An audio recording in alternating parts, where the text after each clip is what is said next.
Hey, it's a bird, it's a plane. No, it's Tom Cruise in another Top Gun movie, Top Gun Maverick, coming out in May 2022. Is this movie any good? Did I like it? What did I think about it? Let me tell you, coming up next.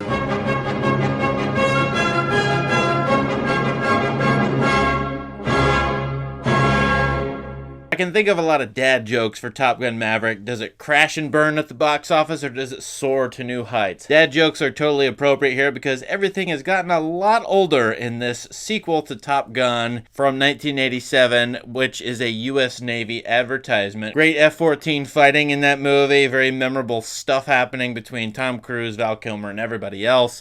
Now this is a nostalgia exercise in a run for the last decade of retreads, nostalgia movies, redos of 1980s fare, and this movie again falls in that category. And like a lot of other nostalgia exercises, this movie rehashes just about everything from the original movie. If that's what you want, you will not be disappointed.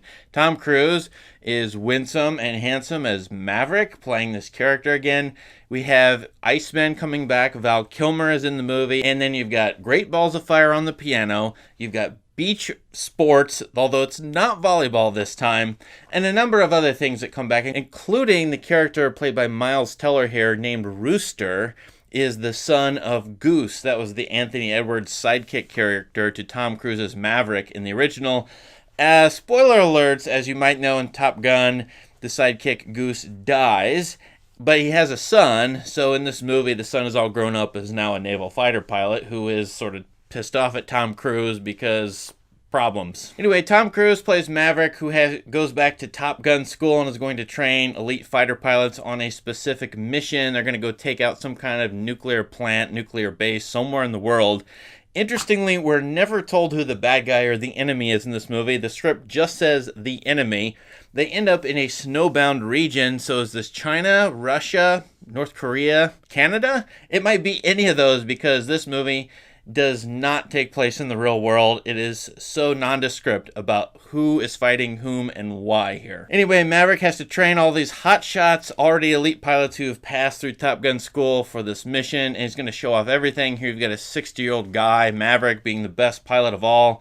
This is a typical American thing these days. Somehow, very old people are the best at things, including our last two presidents. We've had very old people homing important positions, and that's exactly what Maverick does in this movie, showing off to all the kids, all the 20 and 30-year-old kids who are hotshot fighter pilots, but not good enough. Complementing that are a few musical choices in this movie. You've got the rehash of the Top Gun theme with the electric guitar soaring. I note that electric guitar was popular in 1987, not so much today. And then you get Slow Ride by Foghat, and we're told in this movie that the character of Hangman really loves this song. Hangman is not Iceman, although he's basically the same character.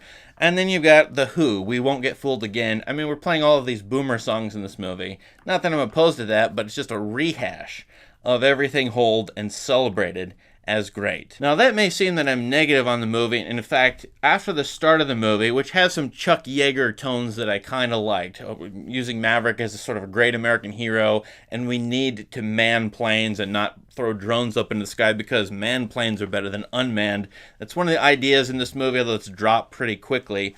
There's another hour of the movie that is kind of dull. Wherever they're doing character development, the flight school, it's just a rehash of the original movie, not very interesting to me, and I was not liking this movie up to about the 80 to 90 minute mark. But then they go on a mission, and although I'm opposed to imperialism and the bombing of the US regime over the last several dozen years or several decades, this movie is so abstracted from that I find it to be a ridiculous fantasy adventure of planes in the sky. Actually, we're told by Tom Cruise, who comes on the beginning of the movie, hey, everything you see in the movie is real, and actually makes it kind of cool and look different than other movies, so I appreciated that. But there's a mission about 80 to 90 minutes into the movie, and that's really, to me, when the movie starts being really interesting, really good.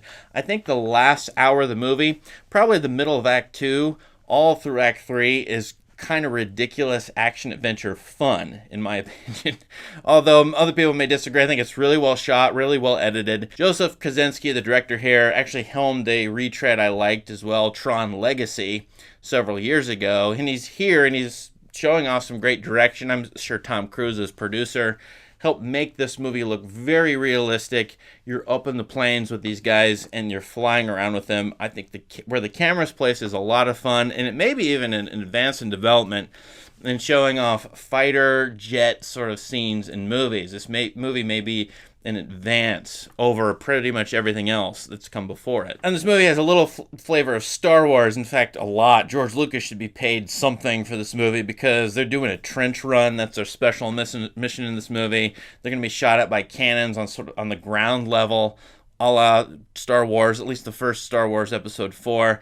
And then there's this theme in the movie that Maverick, the teacher, tells his protege Rooster, don't think, trust your instincts. Well, you know, that's what Obi-Wan Kenobi basically tells Luke Skywalker the whole time. Only here, Maverick doesn't die. I mean, it's not really a spoiler alert. He's going to lead everybody through. Here we have a 60-year-old leading everyone on this very tough, hard-to-endure mission, probably going to die.